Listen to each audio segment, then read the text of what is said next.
सभी पासवान भाइयों को नमस्कार। जय बाबा चौहरमल, जय राजा सहलेश। आज मैं एक उद्देश्य के साथ आया हूँ। बहुत दिनों के बाद आप लोग सोच रहे होंगे कि अचानक गायब कहाँ हो गए। मैं राहुल पासवान, भारतीय दुसाध उत्थान परिषद संघ का अध्यक्ष, आप सबके साथ मैं फिर से अपना जो मेरा प्रण था उस प्रण को दोहरा रहा हूँ कि अपने पासवान समाज को विकसित और समृद्ध बनाना है।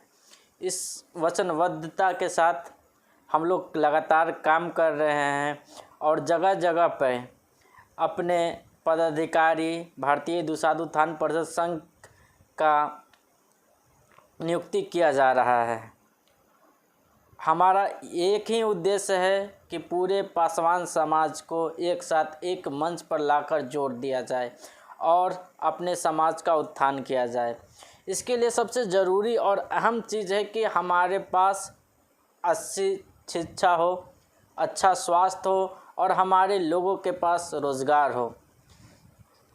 अगर ये तीन चीज़ हमारे लोगों के पास रहेगा तो हमारा समाज आसानी से उत्थान कर सकता है। तो हम लोग का मुख्य मकसद है कि शिक्षा पे जोर दिया जाए, लोगों को स्वास्थ्य सुविधाएं दी जाए ताकि बीमारी के कारण उनका घर परिवार आर्थिक बोझ के तले न दबे और बर्बाद होने से बच जाए। तथा सबसे महत्वपूर्ण चीज़ है रोज़गार।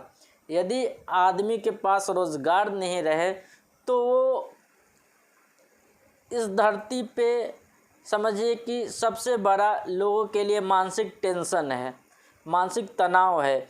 और यही कारण है कि हमारा समाज विकास नहीं कर पाता है।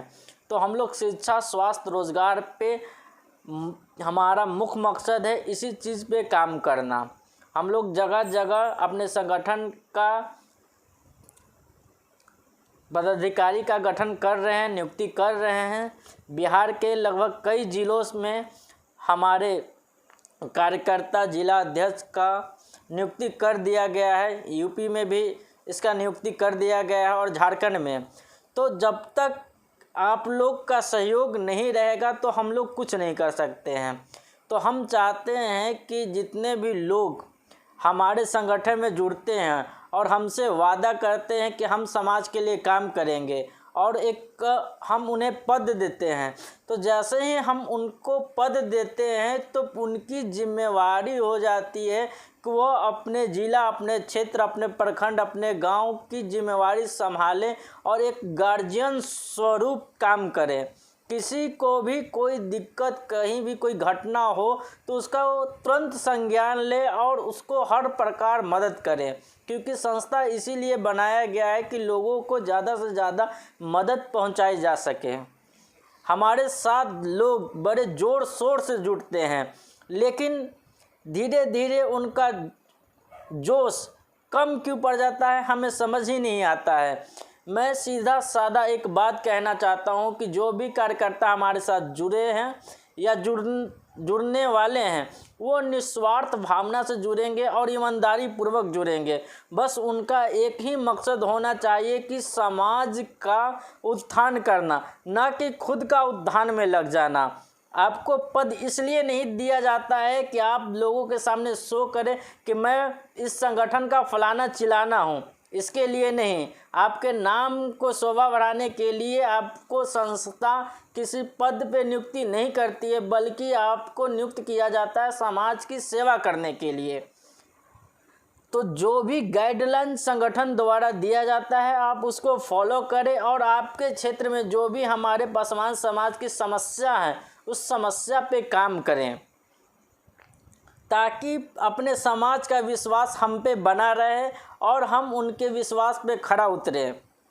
हम लोग समाज के उत्थान के लिए कार्य कर रहे हैं और पूरी ईमानदारी, निष्ठापूर्वक काम करना ही हमारा पहला लक्ष्य होना चाहिए। मैं आप सभी पासवान भाइयों से भी आग्रह करना चाहता हूं कि आप लोग भी सहयोग करें। यदि कहीं कोई घटना हो जाता है तो हमारे कार्यकर्ता वहाँ पहुँचते हैं, तो आप लोग भी वहाँ पहुँचे और उनका सपोर्ट कीजिए, क्योंकि वो लोग आपके ही खून के रिश्ते हैं। हम सब एक ही वंशज के हैं, तो इस नाते हम लोगों को एक दूसरे की मदद करनी चाहिए, ना कि टांग खींचनी चाहिए।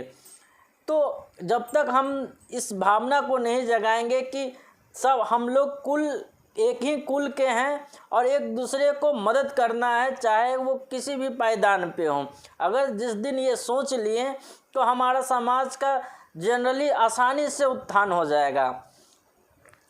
और बस एक छोटा सा पहल, यदि आपके पास ज़्यादा टाइम नहीं हो तो एक छोटा सा पहल कीजिए, जितना हो सके आप समाज के लोगों को मदद कीजिए। हाँ, अगर मान लिया जाए कि कोई शिक्षित युवा है, अगर चाहता है कि हम संगठन समाज को मदद करना चाहते हैं, तो आप अपने इलाके में, आप अपने गांव में, बस्ती में 1 घंटा टाइम निकालकर वहाँ छोटे छोटे बच्चों को शिक्षा दें, पढ़ाएं। ये छोटी पहल एक दिन अपने समाज को नई ऊंचाई पे ले जाएगी। तो ये ज़रूरी नहीं है कि हमारे साथ जुड़ के आप 10 घंटा 12 घंटा काम करें समाज के लिए, नहीं, बस आपके दिल में बस ये चीज़ रहनी चाहिए कि नहीं, हमको जब भी मौका मिलेगा तो हम समाज के लिए काम करेंगे। छोटी से छोटी काम, लोगों को मदद कर दीजिए। बहुत सा ऐसा होता है कि हमारे समाज में कि लोग जब बीमार पड़ जाते हैं और उनकी आर्थिक स्थिति बहुत ख़राब होती है, उन्हें जानकारी भी नहीं होती कि हम सरकार से कैसे मदद लें, और वो कर्ज के बोझ तले डूब जाते हैं। तो मैं उन लोगों से अपील करना चाहूँगा कि सरकार द्वारा जो स्वास्थ्य सुविधाएं दी जाती हैं या स्वास्थ्य कार्ड बनता है, उसे ज़रूर बना लें। तभी तो हम, यदि आप हॉस्पिटल में जाते हैं, अगर डॉक्टर द्वारा इलाज नहीं किया जाता, तभी तो हम आपको मदद कर सकते हैं, हमारी संगठन मदद कर सकता है, जिससे आप आर्थिक बोझ के तले दबने से बच सकते हैं। तो ये चीज़ होनी चाहिए। और मेरा शुरू से ही कहना है कि शिक्षा, स्वास्थ्य, रोजगार, इस पे हम लोग काम कर रहे हैं, और आने वाले दिनों में अगर सब चीज़ सही रहा तो जगह जगह हम लोग इस चीज़ का व्यवस्था करेंगे और अपने समाज में शिक्षा का अलग जगाएंगे। जब लोग शिक्षित हो जाएंगे तो खुद रोज़गार उनके पास आ जाएगा, और रोज़गार, शिक्षा रहेगा तो स्वास्थ्य भी ठीक हो जाएगी। तो मैं आप सभी से अपील करता हूं कि आप लोग संगठन का समर्थन कीजिए, और जो संगठन के कार्यकर्ता हैं वो खुले दिल से, ईमानदारी पूर्वक, निस्वार्थ भावना से समाज की सेवा के लिए तत्पर रहें। ये नहीं कि ये आपको पद दे दिया गया है तो आप उसको अपने नाम का शोभा बढ़ाने के लिए यूज़ कीजिए, समाज के लिए काम नहीं कीजिए। हमें कोई माने मतलब नहीं है कि आप किस पार्टी से, किस पद पे हैं या कौन है। यदि हमारे समाज से जुड़े हैं और हमारे संस्था से जुड़े हैं, और संस्था आपको कोई पद देती है, तो आपको काम करना पड़ेगा समाज के लिए, अन्यथा अगर आप काम नहीं करते हैं तो हम उसी वक्त आपको निष्कासित कर दिया जाएगा।